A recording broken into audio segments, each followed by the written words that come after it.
네, 오늘 설교 제목이 좀 거창합니다. 설교 제목이 주워 보셨나요? 네, 좋은 삶에서 위대한 삶으로, 좋은 삶에서 위대한 삶으로. 네. 하나님은 우리가 좋은 삶을 살기를 바라십니다. 그런데 거기에서 멈추기를 또한 바라지는 않으십니다. 하나님은 우리가 좋은 삶에서 위대한 삶으로 나아가기를 바라시는 분이십니다. 네. 위대한 삶이란 어떤 삶일까요? 네, 마치 독수리가 수면에 있는 물고기를 낚아채가지고 그 거대한 날개를 파득파득 이제 날개짓하면서 수면 위를 튕겨서 마치 하늘로 그냥 비상하는 것처럼 하나님은 우리가 그렇게 좋은 삶에서 위대한 삶으로 나아가길 바라시고, 그런 삶이 어떤 삶일까? 그런 삶이 좋은 삶이란 먼저 어떤 삶일까요? 좋은 삶이란 예수 믿는 우리가 좋은 삶이란 좋은 삶이란 어떤 삶일까요? 네. 기도할 때 응답받으면 좋지요. 네. 무병장수하면 좋지요. 필요한 것들을 마음껏 공급받고 살아가는 삶은 좋은 삶입니다. 하나님의 인도를 받고 살아가는 삶이 좋은 삶이죠. 우리가 원하고 꿈꾸던 것들이 이루어지는 것, 좋은 삶입니다. 혹시 그 프로젝트 다음 좋은 삶, 위대한 삶으로. 혹시 여러분 이 책 혹시 읽어보신 적 있으시나요? 짐 콜린스의 좋은 기업을 넘어 위대한 기업으로 라는 책이 있습니다. 이 책은 좋은 삶, 좋은 것에 대해서 위대한 기업으로 나아가는 데서 가장 큰 방해, 가장 큰 장애물이 뭐라고 말할까요? 가장 큰 장애물은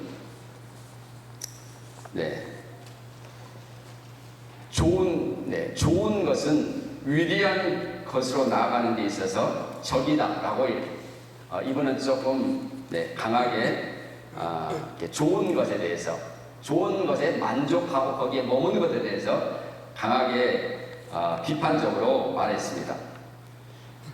그 책의 서문에 이렇게 되어 있습니다. 1장에 보면 거대하고 위대해지는 것이 그토록 드문 이유는 무엇일까? 거대하고 위대해지는 것, 그런 기업이 없는 이유는 무엇일까? 거대하고 위대한 학교가 없다. 대개의 경우 좋은 학교들이 있기 때문이다. 거대하고 위대한 정부는 없다. 대개의 경우 좋은 정부가 있기 때문이다. 위대한 삶을 사는 사람은 아주 드물다. 대개의 경우 좋은 삶을 사는 것으로 족하기 때문이다. 대다수의 회사들은 위대해지지 않는다. 바로 대부분의 회사들이 제법 좋기 때문이다. 그리고 그것이 그들의 주된 문제이다. 라고 지적을 했습니다. 위대해지는 데 있어서 가장 큰 방해는 무엇입니까? 좋은 삶에 머무르는 것, 만족하는 것입니다. 좋은 삶에. 우리는 좋은 삶을 살고 있을까요? 저는 좋은 삶을 살고 있다고 봅니다. 지금 우리는 좋은 삶을 살고 있습니다. 그래도 오늘 예배에 참석하실 수 있다는 것들은 건강하시다는 거죠. 건강하시다는 겁니다. 우리의 모든 필요들은 채워지고 있고 부족하지 않습니다. 좋은 교회와 목사님과 또 모든 성도들과 함께 신앙생활을 즐겁고 행복하게 하고 있습니다. 우리는 좋은 삶을 살고 있습니다. 그런데 짐 콜린스에 의한다면 가장 큰 적은 바로 이것이다. 이것이 문제이다. 이것이 문제이다. 여기에 우리가 만족하고 있기 때문이라는 것이죠. 오히려 성경은 뭐라고 말할까요? 아, 좋아, 평안해 그러면요 오히려 화가 있을지 모른다고 말씀하시죠. 경고를 하고 있습니다. 왜 우리가 위대한 삶으로 나아가야 할까요? 위대한 삶으로. 우리가 섬기는 주님이 어떤 분이세요? 우리가 섬기는 주님이 위대하신 분이시죠. 네. 좋으신 분의 이런 차원이 아닙니다. 그분은 탁월하시고 위대하신 분이시죠. 네. 우리가 섬기는 그분이. 네. 네. 우리의 교회가 위대함을 꿈꿔야만 합니다. 왜 그럴까요? 지금 교회를 세우시는 분이 우리 주님이시고, 우리 주님은 그것을 꿈꾸고 계시기 때문입니다. 순천 순동교회를 향한 위대한 꿈을 우리 주님께서 갖고 계시다면, 우리도 마땅히 위대함을 꿈꿔야만 합니다. 위대함을. 많은 사람들이 위대함을 꿈꾸지 못하고 있습니다. 왜 그럴까요? 그냥 좋은 삶에 만족하고 있고 자신의 생각에 그냥 그렇게 갇혀있기 때문입니다. 오늘 우리가 에베소서의 말씀을 보셨습니다. 에베소서의 말씀에 보면 하나님께서 우리를 허물과 죄로 죽은 우리를 살리시고 어디까지 앉히셨다고 말씀하시나요? 하늘에 하나님의 우편에까지 우리를 앉히셨다고 말씀하셨습니다. 우리가 좋은 삶을 넘어서서 위대한 삶을 꿈꿔야 되는 이유가 바로 거기에 있습니다. 우리의 영적인 위치가 어디입니까? 우리의 영적인 위치가 땅에 있지 않습니다. 땅에 있지 않습니다. 우리는 예수님과 함께 하나님 우편이라는 영광의 자리에 앉아 있습니다. 왜 하나님은 우리를 이처럼 하나님 우편이라는 이 영광스러운 곳에 앉으셨을까요? 그것은 창세기를 우리가 이해해야만 하죠. 다음, 창세기 보면 창세기 1장 19절에 어떤 말씀이 있을까요? 아담이 각 생물을 부르는 것이 곧 그의 이름이 되었더라. 이게 무슨 말일까요? 하나님은 사람을 지으실 때 특별한 목적을 가지고 지으셨습니다. 사람을 지으실 때 어떤 목적일까요? 누구처럼 지으셨을까요? 누구의 형상을 따라? 하나님의 형상을 따라서 그분의 모습대로 그분의 형상대로 사람을 지으셨다고 말씀하십니다. 하나님이 온 우주와 만물을 통치하신다면 하나님은 사람을 지으실 때 땅을 다스리고 정복하고 통치하도록 그렇게 지으셨습니다. 그분의 형상으로. 그래서 아담은 뭐라 했습니까? 지나가는 동물을 보면서 뭐라고 했을까요? 얘야 하고 뭐 불렀겠죠? 그 생물을 불렀는데 그 부른 것이 그의 뭐가 되었더라? 이름이 되었더라.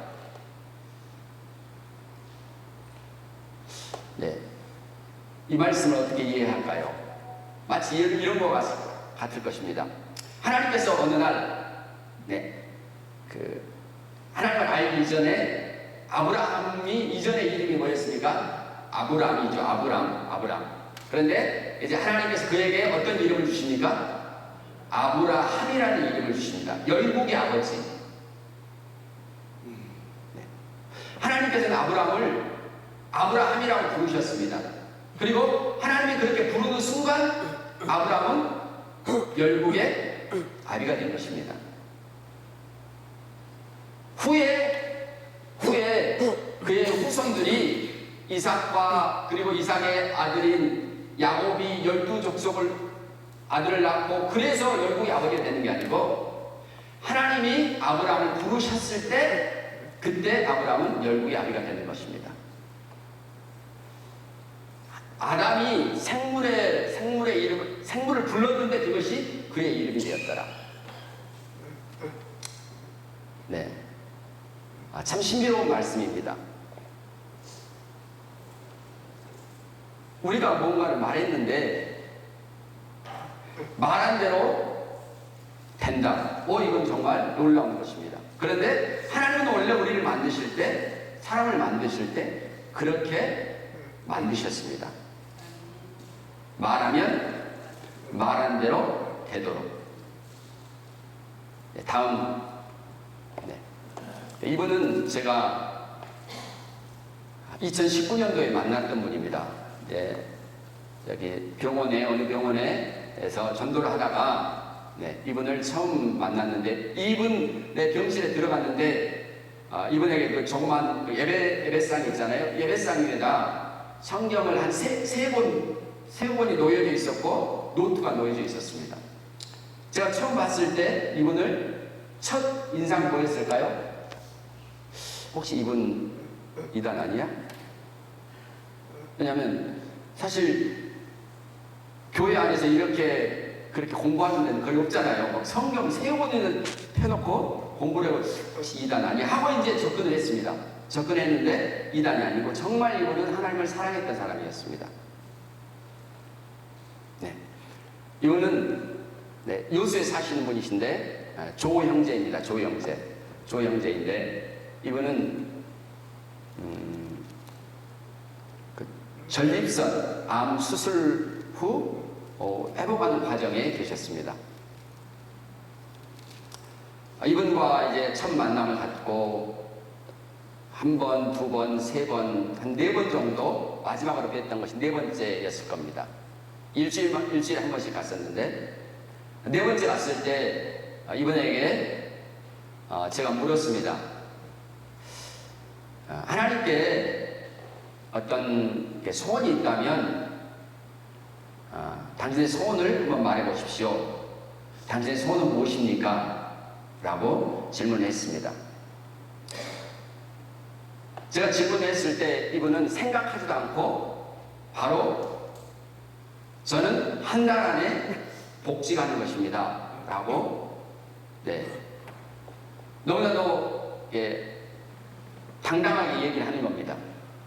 근데 제가 그 방을 계속 들어갔다 가봤으니까 아는데 들어갈 때마다 냄새가 났습니다. 그러니까 요실금으로 인해서 수술 후에 그러니까 쉽지 않은 거죠.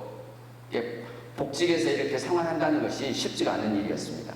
그래서 제가 물어봤을 때 당신의 소원이 무엇입니까? 라고 했을 때 그는 한 달 안에 복직하는 것입니다. 제가 뭐라고 했을까요? 쉽지 않을 것 같은데요? 그랬을까요? 네. 만약 예수님이라면 뭐라고 말씀하셨을까요? 예수님이시라면.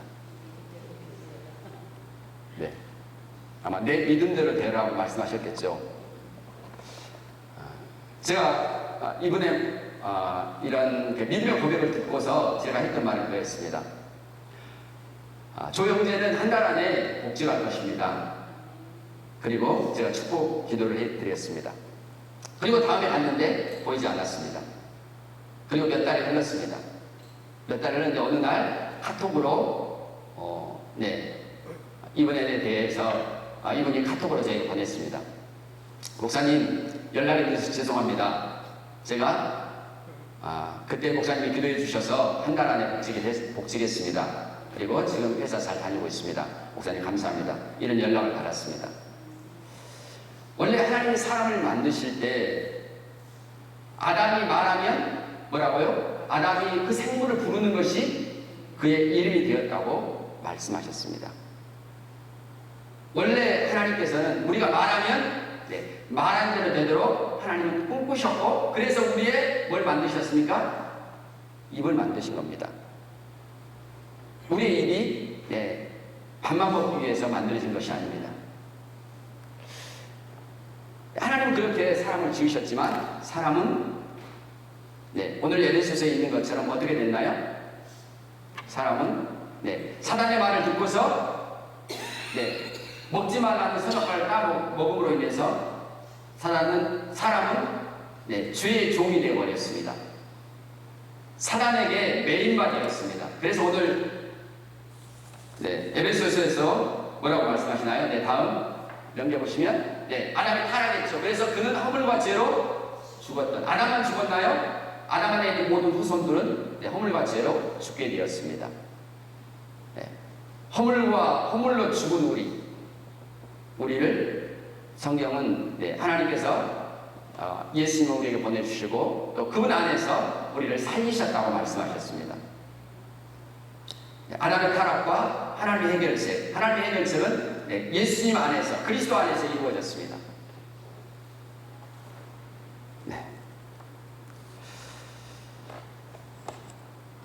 우리를 살리셨다면 하나님은 아담에게 주셨던, 이전에 아담에게 주셨던 이 통치권에 대해서는 어떻게 하셨을까요? 이전에 아담에게 주셨던 통치권, 아담에게는 어떤 통치권을 주셨습니까? 땅에 대한 통치권을 주셨습니다. 땅에 대한 통치권.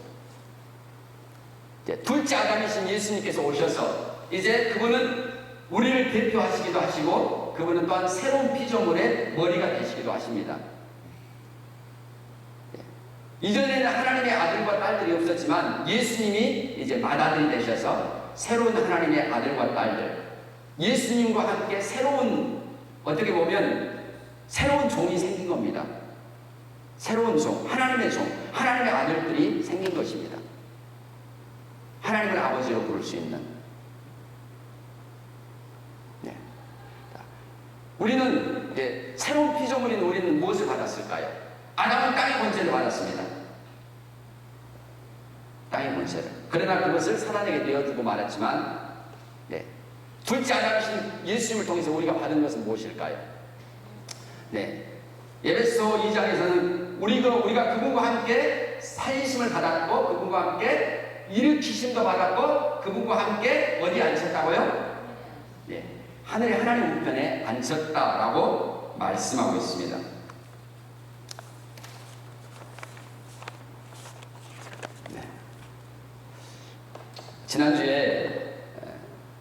지난주에 제가 그런 말씀을 드렸습니다. 누군가가 제게 기독교를 딱 세 단어로 기독교를 말해보라 한다고 하면 가장 중요한, 기독교의 가장 중요한 단어를 저는 이거로 말하겠다라고 했습니다. 혹시 기억나시나요? 첫 번째는 다 이루었다. 두 번째는 생명, 조회라는 생명. 예수님이 이 땅에 오신 것도 그분의 생명을 주러 오셨고 그 생명이 풍성하도록 하기 위해서 오신 것입니다. 그리고 세 번째가 우편이었습니다. 그리고 예수님은 지금 우편에 앉으셨다는 것은 히브리서에서는 그분을 대지상으로 세우셨다는 것이고, 현재 그분은 우리의 성소와 참 장막에서 섬기시는 이시다. 우리의 예배를 온전히 하시는 분이 예수님이라고 말씀드렸습니다. 우편이라는 그 영광의 자리에 우리를 앉으셨다고 말씀하셨습니다. 우편에 앉으셨다는 것은 그분을 대지상으로 세우셨다는 말도 있고, 또 다른 의미는 어떤 의미일까요? 예수님을 만왕의 왕으로 앉으셨다는 겁니다. 왕으로, 통치의 자리에 그분을 앉으셨다는 겁니다. 다음 넘겨보시겠습니다. 이 그림은 어떤 그림 같습니까?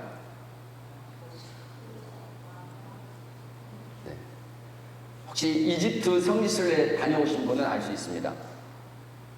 무슨 그림 같습니까? 왕의 보좌입니다. 왕의 보좌.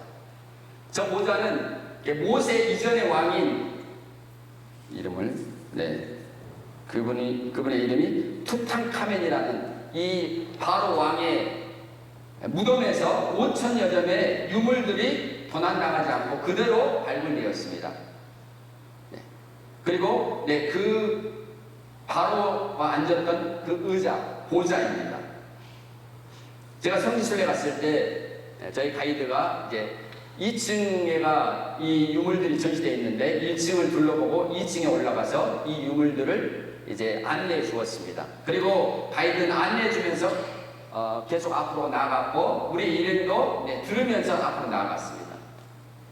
저도 함께 이 보좌와 그리고 보좌 앞에 있는 발판, 발등상을 보면서 지나가고 있었습니다.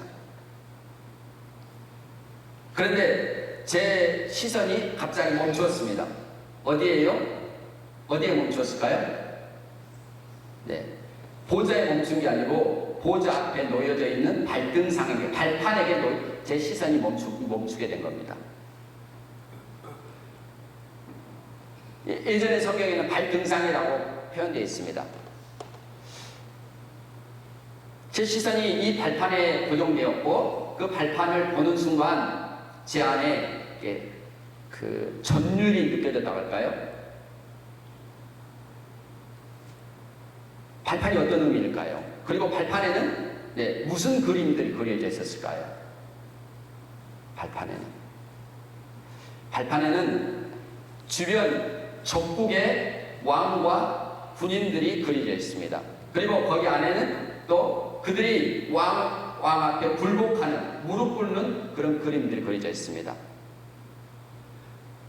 적국의 왕들과 군인들, 적국의 나라들을 누가 밟고 있습니까? 왕이 밟고 있는 겁니다. 발판에가 그것들이 그려져 있습니다. 주변 국가의 적국의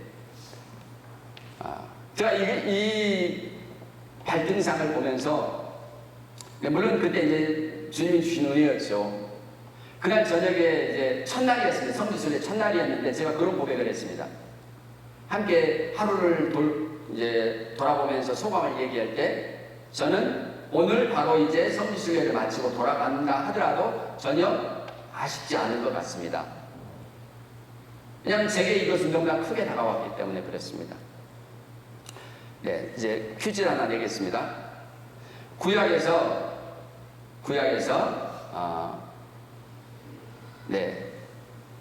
신약 성경의 구약 성경 중에 많은 부분들이 신약 성경에 인용되었습니다. 그리고 신약 성경에 가장 많이 인용된 구약 성경은 어느 부분이었을까요? 어느 부분일까요?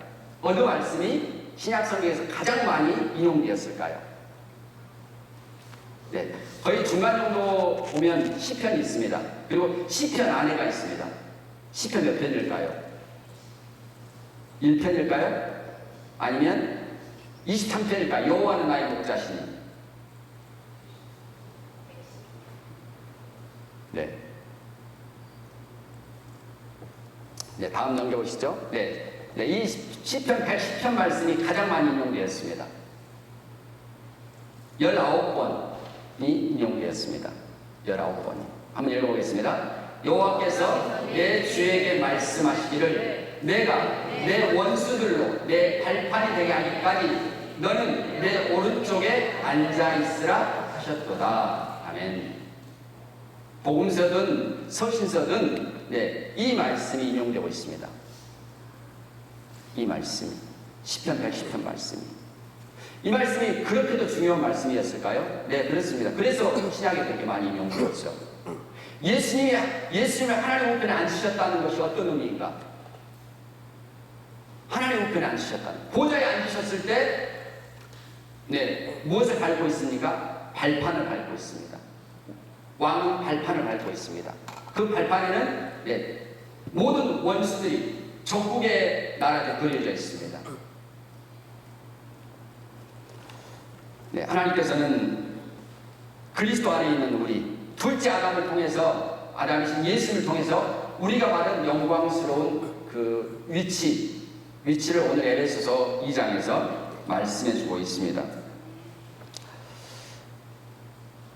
네, 여러분 한번 돌아가셔서 110편 말씀을 여러분 많이 묵상하시기 바랍니다. 많이 묵상하시기 바랍니다. 이것은 아주 중요합니다. 제가 지난주에 목사님께서 제자 하실 때 이렇게 읽는 상보도서를 주셔서 읽었습니다. 안산 동산교회 정재준 장로님께서 가족 전도로 이번은 50명 이상을 하셨고, 자신이 이제 작년만 해서 자신 전도했던 분들을 초청했는데 148명이 오셨다고 합니다. 148명.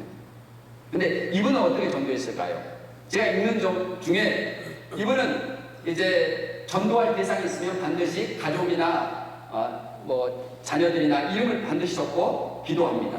근데 기도가 조금 특이했습니다. 어떤 기도를 했을까요? 이분은 이름을 불러가면서 예수 그리스도의 이름으로 그 누구누구에 있는 이 어둠의 영에 대해서 예수님의 떠나라는 이런 선포의 기도를 이분은 하신 겁니다. 선포의 기도를. 사단을 향해서 이 세상에 공중권세 잡고 있고 사람들의 눈을 가리어서 예수 믿지 못하게 하는 이 사단을 향해서 명령하는 겁니다.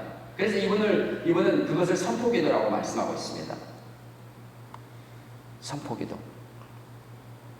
네, 우리가 이처럼 선포기도를 할 수 있는 배경이 무엇입니까? 우리가 예수님과 함께 어디에 앉아있기 때문에요? 네, 하나님 우편이라는 영광에 앉아있기 때문에 그렇습니다. 네, 우리가 알지 못하고 기도한다면요. 네, 알지 못하고 기도하는 것은 제가 생각할 때는 위험한 일입니다. 왜냐하면 마귀도 살아있기 때문에 그렇습니다. 마귀야, 너는 아무 권세가 없어. 지금 우리는 누군 줄 알아? 예수님과 함께 하나님 우편에 앉아있는 자들이야 라는 것을 알지 못하고, 야, 마귀도 힘이 셀 텐데, 마귀도 굉장할 텐데, 그래도 한번 해볼까? 네, 이렇게 한다면 위험할 수 있습니다. 그러나 우리가 누구인지를 안다면, 우리의 신분이 어떤 자라는 걸 우리가 안다면 사실 마귀는 아무것도 아닙니다. 마귀의 권세는 사실은 숫자로 말한다면 0입니다. 그러나 우리가 마귀에게 뭘 내줘요? 마치 아담이 그렇게 내주는 것처럼 자기의 권세를 내주는 겁니다. 네. 귀신 아무것도 아닌 것인데 귀신 무서워 라고 하는 순간 우리의 안에 있는 우리의 권세를 내주는 것이기 때문에 그렇습니다. 하나님께서는 우리를 이처럼 아주 놀라운 시편 110편의 말씀을 성취하셨고 우리가 지금 예수님과 함께 이 영광 안에 있습니다. 하나님께서 우리에게 뭘 바라신다고요? 좋은 삶을 사는 것으로 만족하고 여기에 안주하고 사는 것을 하나님은 바라지 않으십니다. 왜냐하면 하나님은 우리를 너무 높은 자리에다 앉히셨기 때문에 그렇습니다. 그리고 우리 예수님이 위대하신 분이시고 지금 예수님은 어떤 일을 하실까요? 예수님은 현재 예수님은 어떤 일을 하실까요? 하나님의 보좌는 어떤 이미지로 우리에게 말씀하실까요? 다니엘이 하나님의 보좌를 보았습니다. 다니엘 7장에서 하나님은 인자에게 나라와 권세와 영광을 주셨습니다. 인자에게, 예수님과 함께 성도에게, 그분의 몸인 교회에게 이 나라와 권세와 영광을 주셨습니다. 그런데 다니엘 7장에 보면 다니엘이 보았던 하나님의 보좌가 있습니다. 하나님의 보좌는 어떤 보좌일까요? 하나님의 보좌는 멈춰있는 보좌가 아닙니다. 하나님의 보좌에는 뭐가 달려있을까요? 양쪽에 바퀴가 달려있습니다. 신기한 보좌입니다. 이것은 전차를 연상케 하는 겁니다. 전차. 고대 왕들이 전쟁할 때 출정하죠. 전차를 타고 앞서서 출정합니다. 다니엘이 보았던 하나님의 보좌는 그런 불의 전차였습니다. 사도 요한도 요한계시록 19장에서 예수님께서 원수를 향해서 출정하시는데 백마가 전차를 타시고 그 앞에 백마가 그 전차를 끌고 있는 모습을 묘사하고 있습니다. 그리고 그 뒤에 누가 따릅니까? 하늘 군대가 따른다고 말씀하셨습니다. 주님은 지금 주님의 보좌는 그런 것이고 그 일들을 지금 현재 하고 계시는 분이십니다. 불의 전차로 일하시는 분이 주님이십니다. 그래서 우리가 지금의 삶에 만족하고 안주해버린다면 나중에 우리가 주님 앞에 설 때에 우리가 고개를 들 수 없을지도 모릅니다. 다음은요.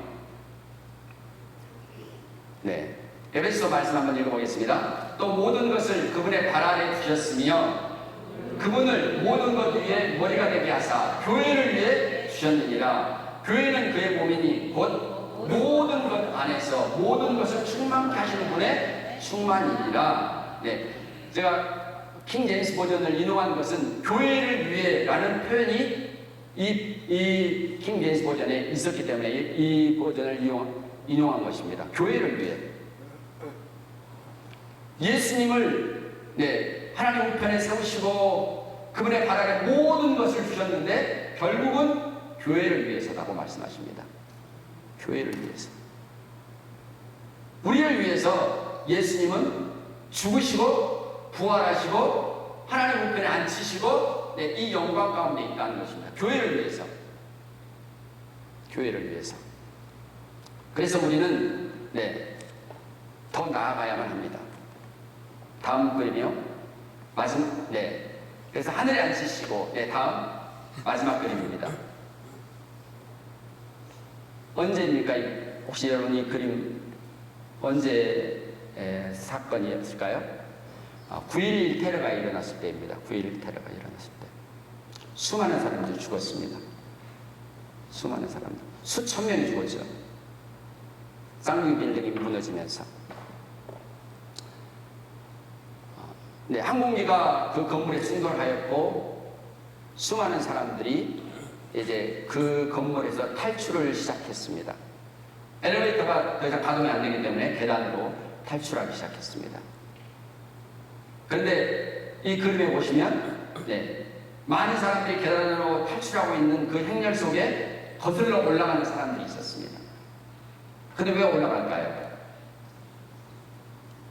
왜 올라갈까요?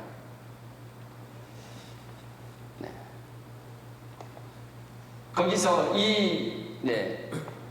여기서 탈출해서 살아나는 것은 좋은 삶일 것입니다. 그러나 어떤 사람은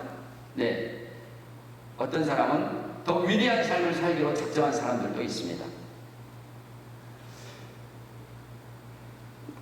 불 가운데 있는 사람을 구출하기 위해서 이 소방관들은 한 손에는 도끼를 들고 무거운 등에 소화기를 짊어지고 올라갑니다. 계단에. 엘리베이터가 되지 않으니까 한 계단 한 계단 올라갑니다. 어떤 이는 29층에서 어떤 이는 30층에서 어떤 이는 40층 이상에서 어떤 이는 70층에서 또 어떤 이는 71층까지 올라갑니다. 그리고 거기서 사람을 구출하고 교신하는 마지막 그 기록들이 있습니다. 71층까지 계단을 타고 올라갑니다. 왜 올라갈까요? 사람들을 불에서 끄집어내기 위한 것입니다. 갇힌 자를 구출하기 위한 것입니다. 포로된 자를 자유케 하도록 하기 위해서 이들이 올라가는 것입니다. 좋은 삶을 사는 것도 좋은 일이지만 하나님은 우리가 위대한 삶을 살기를 원하십니다. 위대한 삶은 어떤 삶입니까? 예수님처럼 사는 것이죠. 그분이 오셔서 하신 말씀처럼 가난한 자에게 복음을 전하기 위해서 하나님은 내게 길을 부으셨고 그래서 갇힌 자를, 눈먼 자를, 포로된 자를 자유케 하도록 내가 왔느니라고 말씀하셨습니다. 우리도 마찬가지입니다. 저희는 나이가 그렇게 중요하지 않다고 봅니다. 왜냐하면 저는 안일숙 여사님을 늘 생각하니까요. 저는 실제 그분이 살아계실 때 만나 뵙기도 했었고 그리고 그분은 86세 때에 하나님께서 미국에 있을 때 한국으로 건너가서 대덕연구단지에 교회를 세우라고 새벽 예배 때 말씀하셔서 그분은 그 나이 그 연세에 한국으로 건너오셔서 교회를 세우셨습니다. 그리고 2년 뒤에 부름을 받으셨습니다. 2년 뒤에.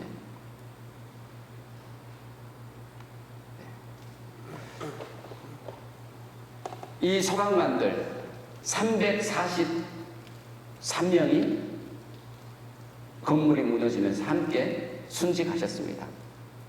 343명. 그 중에는 가장 나이가 어린 사람이 22살이었습니다. 22살 청년 이 소방관도 그 건물과 함께 묻히고 말았습니다. 만약 언젠가 우리가 주님의 나라 갔을 때 이 청년 앞에 서야 될지도 모릅니다. 사실 22살이라면 우리는 정말 얼마나 더 많은 삶을 살았습니까? 좋은 삶이죠. 이 청년에 비한다면 저는 35년을 더 좋은 삶을 살았습니다. 35년. 네, 그리고 그것이면 전 충분하다고 봅니다. 네, 이제는 우리가 더 위대한 삶으로 나아가야만 한다고 저는 봅니다. 그래야지만 우리가 사는 우리의 세상이, 또 우리의 다음 세대가 그래도 살만한 세상이 될 수 있기 때문에 그렇습니다. 다음에 언젠가 혹시 이 청년을 만날 때 우리가 야, 반갑다 하고 함께 허깅할 수 있다면 정말 좋을 것 같습니다. 부끄러워서 얼굴을 가려야 되는 것이 아니고, 하나님 오늘 우리를 그렇게 하늘에 앉으셨습니다. 위대한 삶을 살도록. 그래서 오늘도 또 한 주간도 우리가 주님의 말씀을 묵상하시면서 정말 주님께서 꿈꾸셨던 그런 위대한 삶을 사시기를 축복합니다. 하나님 아버지 감사합니다. 백마를 타신 만주의 주시며 만행하신 우리 주님을 따르게 하신 그 은혜에 감사합니다. 오늘 우리를 하늘 군대로 부르시고 우리 주님을 따르게 하신 것을 감사드립니다. 주님, 오늘 우리의 삶에 주님, 우리의 삶이 복되게 하시고 좋은 삶을 주셔서 감사합니다. 그러나 주님, 우리가 여기에 만족하며 머무르지 않겠습니다. 우리가 주님을 따르겠습니다. 우리가 주님의 위대한 계획에 우리의 자신을 내어드리겠습니다. 주님, 오늘 우리가 주님 앞에 아름다운 헌신과 또한 결단들이 있게 하여 주셔서 주님이 우리를 부르실 때마다 아멘으로 순종하며 따르는 순천 순동교회 사랑하는 모든 지체들에게 원합니다. 오늘 우리를 부르신 것을 감사합니다. 오늘도 우리에게 말씀하신 하나님, 오전부터 새벽부터 우리에게 말씀하신 하나님을 찬양합니다. 오늘도 우리가 말씀을 따라가겠습니다. 주의 영을 따라가겠습니다. 오 주님 감사합니다. 또 한 주간도 우리에게 이김을 주시고 승리를 주신 하나님을 찬양합니다. 네 주님, 오늘도 우리를 우편에 앉으신 이 영광스러운 이 사실로 인하여서 감사를 드립니다. 주님, 우리의 눈을 더 열어주셔서 주님께서 행하신 놀라운 일들을 우리로 더 보게 하여 주시고 더 참여하게 하여 주시며 또한 더 누리게 하여 주시고 더 주님을 따르게 하여 주옵소서. 감사드리며 예수님의 이름으로 기도드렸습니다. 아멘.